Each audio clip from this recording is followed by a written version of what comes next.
دیکھو رسول کریم صلی اللہ تعالیٰ علیہ وسلم نے حضرت انس بن مالک رضی اللہ تعالیٰ عنہ سے فرمایا، یہ بخاری مسلم کی حدیث ہے، صبح صبح سرکار کی ملاقات ہوئی تو نبی پاک صلی اللہ علیہ وسلم نے فرمایا، اور لفظ بڑے خوبصورت ہیں حدیث کے۔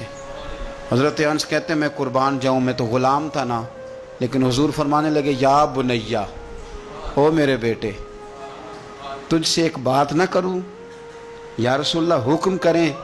تو نبی پاک علیہ السلام فرمانے لگے، انس بیٹا پتر اس بات کو یاد رکھنا کہ جب تو سویرے سو کے اٹھے تو سب سے پہلے اپنے دل پہ نظر ڈالنا، دیکھنا تیرے دل میں کسی کا بغض تو نہیں، کسی کی عداوت تو نہیں، اور پھر قربان جائیں۔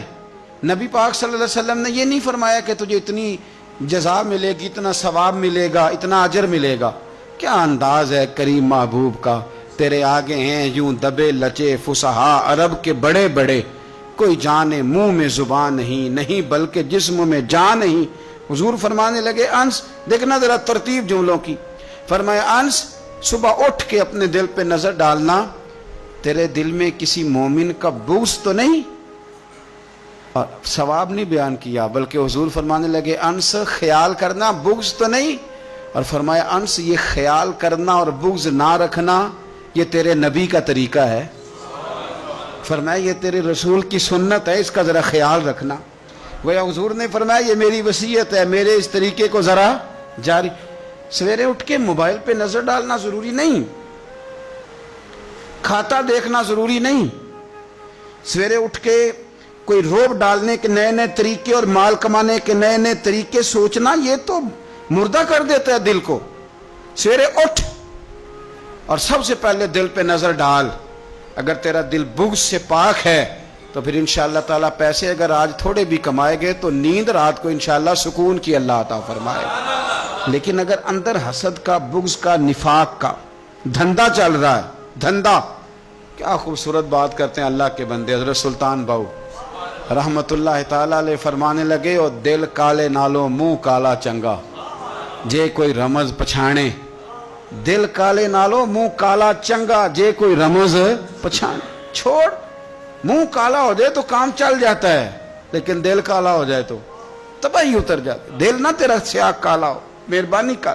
اتنی لڑائی کسی کی کسی کے ساتھ نہیں جتنی تکلیفیں ابو جہل اور اس کی اولاد نے میرے رسول کو پہنچائی، لیکن میرے رسول کریم صلی اللہ علیہ وسلم سے، او سون یار سون، چھوڑ تو سسر کی بات، تو چھوڑ ساس کی بات، تو چھوڑ بھائی کی بات، تو چھوڑ پڑوسی کی بات، چھوڑ تو مالک کی بات۔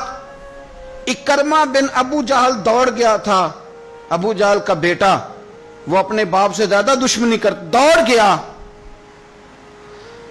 اور وہ کہنے لگے لوگ مکے والے کہ اگر اکرمہ ہاتھ لگ گیا تو عمر فاروق اس کے ٹکڑے ٹکڑے کریں گے، علی لٹکا دیں گے اسے، یہ بڑا کافر ہے، بڑا ظالم ہے۔ اکرمہ کی بیوی آ کے مدینے والے رسول کے قدموں میں بیٹھ گئی، رو کے کہنے لگی، سونیا چھوٹے چھوٹے بچے ہیں، تکلیف اس نے بڑی دی ہے، حضور اس نے اور اس کے باپ نے ستایا بڑا ہے، یا رسول اللہ کو مہربانی ہو جائے۔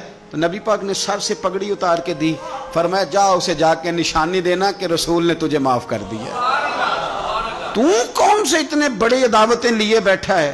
اور میں بڑی دفعہ کہہ چکا ہوں، بڑی دفعہ، کہ نبی پاک کی شہزادی کا قاتل حضرت زینب بڑی بیٹی، جس نے نیزہ مارا تھا گھوڑے کو اور وہ گھوڑے سے گر گئی تھی، وہ آ گیا فتح مکہ کے بیٹی کا قاتل، اور اس نے اپنے چہرے پہ نقاب اوڑھ کے نا تو نبی پاک کے سامنے آیا، کہنے لگا بہت بڑا دشمن بھی آئے تو معاف کر دیتے ہو۔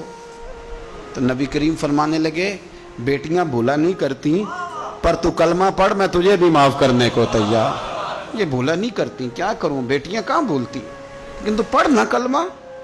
یارہ بات کو سمجھے، کون سی عداوتیں لیے بیٹھے ہو؟ کر لو اس بہن کو فون جس کے ساتھ بلا وجہ کا رٹا ڈال لیا ہے، چچا چچا ہی ہوتا ہے، وہ کوئی کافر اور مشرک تو نہیں نہ ہو گیا، کر لو صلح۔ اور سنو، میرے نبی پاک صلی اللہ علیہ وسلم نے فرمایا دو بھائی اگر ناراض ہوں تو جو صلح پہلے کرے گا وہ جنت میں پہلے جائے گا، آگے آگے چلے گا۔ مہربانی فرمائیں، سب سے پہلے اپنی زندگی سے یہ عداوت نکالیں۔ ہمارا کسی سے رٹا ہی کوئی نہیں، جھگڑا ہی کوئی نہیں، کیا ضرورت ہے؟ جھگڑا اس کا ہوتا ہے جس کی کوئی ذات ہوتی ہے، جھگڑا اس کا ہوتا ہے جس نے اپنے آپ کو بت بنا لیا ہے، جھگڑا اس کا جس نے انا پال لی ہے، جھگڑا تو اس کا ہے جو کہتا ہے میں کچھ ہے ہوں، جھگڑا تو اس کا ہے۔ لیکن اگر میرے بھائی تیری ذات کوئی نہیں، تیرا رٹا کوئی نہیں، تو پھر حضرت سیدنا بلال حبشی حضرت ابو ذر غفاری سے ناراض ہو گئے تھے۔ بلال کا رنگ کالا تھا، ابو ذر غفاری کا گورا تھا۔ بلال مزدور آدمی تھے، ابو ذر غفاری سردار تھے۔ بلال حبشن کے بیٹے تھے، وہ چودھری کے پتر تھے۔ لیکن نبی پاک صلی اللہ علیہ وسلم نے فرمایا ابو ذر میں تب راضی ہوں اگر تجھ سے بلال راضی ہو تو سیدنا ابو ذر غفاری نے 1 منٹ نہیں لگایا، ذات کا بت کوئی نہیں تھا، جا کے تو جناب بلال کے سامنے لیٹ گئے، کہنے لگے حبشن کے بیٹے اٹھا اپنا پیر اور میرے منہ پہ رکھ، اور میں دنیا والوں کو بتاؤں کہ تھا تو حبشن کا بیٹا، پر مدینے والے رسول نے تجھے کتنی عزتیں عطا کر دی، مہربانی کرو۔ آپ یقین کرو ایسے گھٹن سی ہے، 10 آدمی اکٹھے نہیں بیٹھ سکتے کسی جگہ۔ آپ یقین کریں 4 دوست اور بڑی پیاری باتیں کر رہے ہیں، وہ کیا خوبصورت ان کی گفتگو ہے، لیکن ایک اٹھ کے گیا تو 3 اس کی غیبتیں کرنے لگ گئے، ایک ان میں سے اٹھ کے گیا تو باقی 2 غیبتیں کرنے لگ گئے۔ لب و لہجہ اتنا سخت اور ترش اختیار کیا جس کی حاجت ہی نہیں، ضرورت ہی نہیں، یہ آپ کیا کر رہے ہیں؟ تو کبھی بھی اس طرح کا رویہ نہ، جس کی تعریف کر لی سو اس کی کر لی۔ اور میرے نبی پاک صلی اللہ علیہ وسلم نے فرمایا جس کی ایک دفعہ تعریف کر لو کوشش کرنا زندگی بھر دوبارہ توہین نہ کرنا، اپنی زندگی سے نکالیں گلا شکوہ، تھوڑی دیر کے لیے سیکھ لیں معاف کرنا، عداوت کو نکال دیں، پہل کریں۔ اور 2 قدم ہوتا ہے انسان کے لیے، صرف 2 قدم، ایک قدم آپ نے اپنے نفس کی خواہش پہ رکھنا ہے، انشاءاللہ دوسرا قدم اللہ کے قرب کی طرف بڑھ جائے گا، اللہ کے قرب کی، صرف 2 قدم ہے، لمبا مسئلہ کوئی نہیں۔ تو پہلی بات محبت کے لیے یہ دیکھیں، اسلام نے نماز فرض کی، نماز بندے کا اللہ سے رشتہ ہے، لیکن فرمایا وَرْكَعُوا مَعَ الرَّاكِعِينَ، اکیلے نہ پڑھنا، جماعت کے ساتھ پڑھنا، جماعت کے ساتھ۔ پھر فرمایا چھوٹی مسجد میں جمعہ نہ پڑھنا، جامع مسجد میں جا کے پڑھنا۔ پھر فرمایا جب عید پڑھنا تو کھلے میدانوں میں سارے مل کے پڑھنا۔ پھر فرمایا جب حج پہ آؤ نا تو تمہیں سکون شلوار قمیض میں ہے یا تہمت کرتے میں ہے، لیکن یہاں جب میری بارگاہ میں آؤ نا میرا دل کرتا ہے سب کا ایک رنگ ہو، سفید۔ اور بڑی خوبصورت حدیث ترغیب و ترہیب میں نبی کریم صلی اللہ علیہ وسلم نے فرمایا کہ جب لاکھوں حاجی میدان عرفات میں جمع ہوتے ہیں نا، میدان عرفات میں کوئی بہت عالیشان بندوبست آج بھی نہیں ہے، آج بھی لوگ چٹائیوں پہ بیٹھتے ہیں، اور اے سی والی بس میں بھی آپ بیٹھ کے جائیں تو پھر بھی کچھ نہ کچھ گرد آپ پر پڑی جاتی ہے، وضو کرنے جائیں تو پھر بھی کچھ نہ کچھ ریت سر میں، داڑھی میں، بالوں میں پڑ جاتی ہے، لیکن لاکھوں لوگ آئیں پر اکٹھے ہو کے آئیں۔ اکیلے کوئی میدان عرفات میں جائے اور 9 ذی الحج کے علاوہ جائے تو یہ مقام اسے نہیں ملتا، لاکھوں آئے، اکٹھے آئے۔ تو حضرت ابو ہریرہ رضی اللہ تعالیٰ عنہ فرماتے ہیں رب کریم آسمان کے دروازے کھول کے فرشتوں سے فرماتے ہیں ذرا نیچے تو نظر کرو، فرشتے دیکھتے ہیں نیچے تو اللہ فرماتے ہیں ان کے چہروں پر گرد ہے، یہ بڑے بڑے بنگلوں میں رہنے والے، ان کی حالت دیکھو کتنی آج خستہ ہے، گویا تم نے تو کہا تھا نا یہ فساد پھیلائیں گے، تو فرشتوں مجھے بتاؤ یہ اربوں پتی، یہ مفتی، یہ صوفی، یہ علامہ، یہ شیخ، یہ پیر، یہ اتنے بڑے لوگ یہ کدھر آئے ہیں بتاؤ؟ تو فرشتے عرض کرتے ہیں اللہ تجھے راضی کرنے آئے، یہ لاکھوں لوگ گھر بار چھوڑ کے تجھے راضی کرنے آئے۔ تو میرے نبی پاک علیہ السلام فرماتے ہیں پھر رب فرماتا ہے تم گواہ ہو جاؤ میں نے ان سب کو دوزخ سے آزاد کر کے ان کے لیے جنت کا فیصلہ کر لیا۔ اور حضرت فضیل بن عیاض کہتے ہیں میں نے 1 سال کہا تھا اے اللہ مجھے بتا تو صحیح، اتنے بلا لی ہیں، قبول کس کا ہوا ہے؟ تو کہتے ہیں میں اور جاگتے ہوئے تو عاطف غیب سے ندا آئی فضیل تو کو منشی نہیں اللہ کی رحمت کا کہ تجھے پوچھ کے قبول کیا جائے گا، میں نے بلایا ہی اسے تھا جس کا میں نے قبول کر لینا تھا، دوسرا میں نے داخل ہی کوئی نہیں ہونے دیا، یہاں آیا ہی وہ ہے جس کا میں نے قبول کرنا تھا۔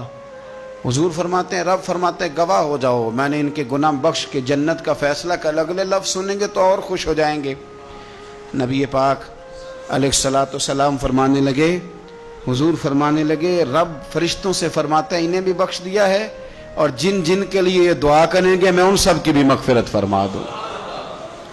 تو یہ ساری اجتماعی عبادات مسلمانوں کو آپس میں جوڑنے کے لیے، آپس کی محبتوں کے فروغ کے لیے. زکوٰۃ کیا ہے؟ امیروں کا غریبوں کو حصہ دینا. قربانی کیا ہے؟ اپنے پیسوں کا جانور خرید اور اپنے پیسے لگا کے اسے ذبح کر، پھر اس کا گوشت بنا، ساری ڈیوٹی تیری پر دینا غریبوں کو. یہ کیا ہے؟ یہ لوگوں کو ایک دوسرے سے جوڑتا ہے، یہ محبتیں پیدا کرتا ہے. میرے نبی پاک علیہ السلام نے فرمایا ایک دوسرے کو تحفہ لیا کرو، دیا کرو، اس سے محبت بڑھتی ہے. تحفہ لیا دیا کرو، اس سے صرف لینا نہیں، تحفہ مہربانی فرمائیں. کسی کی جیب پر دھیان رکھنا منع ہے دین میں، بلکہ نبی پاک صلی اللہ علیہ وسلم نے فرمایا اگر تم چاہتے ہو نا کہ لوگ تم سے پیار کریں تو فرمایا جو ان کی جیبوں میں ہے اس سے بے نیاز ہو جاؤ. پھر تم یہ چھوڑ دو کہ یہ میرے لیے لایا کیا ہے. اگر تم لوگوں کی جیبوں پر توجہ کرو گے تو پھر وہ لوگ تم سے کبھی محبت نہیں کریں گے. لیکن ایک شریعت نے جو اینگل دی تحفے طائف کی، اس کا جو انداز ہے اس پر ذرا غور کریں. حضرت جابر ابن عبداللہ رضی اللہ تعالیٰ عنہ فرمانے لگے کہ میری اماں نے نا حریرہ بنایا. عرب شریف میں کھانا بنتا تھا حریرہ. میرے والد گرامی نے میری ماں سے سفارش کی، ان کے والد حضرت عبداللہ ابن عمر یہ میدان احد کے پہلے شہید ہیں، اور نبی کریم صلی اللہ علیہ وسلم نے فرمایا تھا جو جو شہید ہوا رب نے اس پر پردے ڈال کے بات کی، لیکن جابر جب تیرے والد گئے ہیں تو رب نے بے پردہ گفتگو فرمائی ہے. اتنا بڑا آدمی حضرت عبداللہ ابن عمر رضی اللہ تعالیٰ عنہ. تو انہوں نے نا اپنی بیوی سے کہا کہ اچھا سا حریرہ بناؤ، میں نے سرکار کی بارگاہ میں پیش کرنا ہے.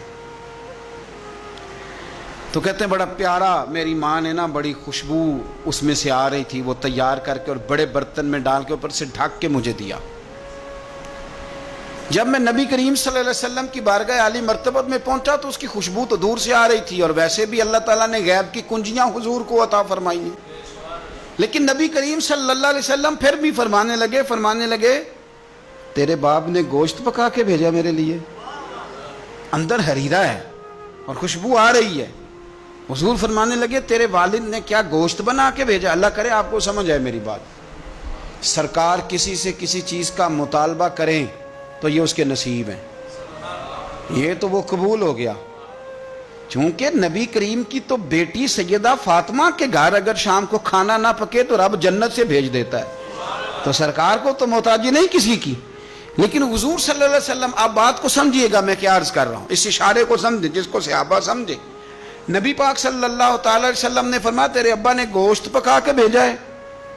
کہتے میں نے پلیٹ اٹھا کے عرض کی حضور نے یہ حریرہ ہے، تو سرکار نے وہ نکال لیا. کہتے ہیں حضرت جابر ابن عبداللہ کہ میں چونکہ پختہ عمر کا نہیں تھا، میں واپس گیا، میں نے جا کے عرض کی کہ ابا جی نبی پاک صلی اللہ علیہ وسلم کو تو پتہ تھا حریرہ ہے اور اس کی خوشبو بھی آ رہی، پھر حضور نے یہ کیوں فرمایا کہ گوشت ہے اندر؟ قربان جائیں، جب عشق سکھاتا ہے آداب خود آگاہی، اقبال کہتے ہیں جب عشق سکھاتا ہے آداب خود آگاہی تو کہتے ہیں کھلتے ہیں غلاموں پر اسرار شہنشاہی. عطار ہو، رومی ہو، رازی ہو، غزالی ہو، کچھ ہاتھ نہیں آتا بے آہ سحر گاہی. کچھ لوگ اصل بات نہیں نہ کرتے، پتہ انہیں چل جاتا ہے. تو مرحوم اعظم چشتی نے کہا تھا نہ علماں وچ پھسا سانو تو یار دی گل سنا سانی. تو چکر میں ڈال رہے ہمیں، نہ علماں وچ پھسا سانو تو یار دی گل سنا سانو. اوتھے علم دا سکہ نہیں چلدا جتھے عشق ہوراں دا ڈیرا ہے.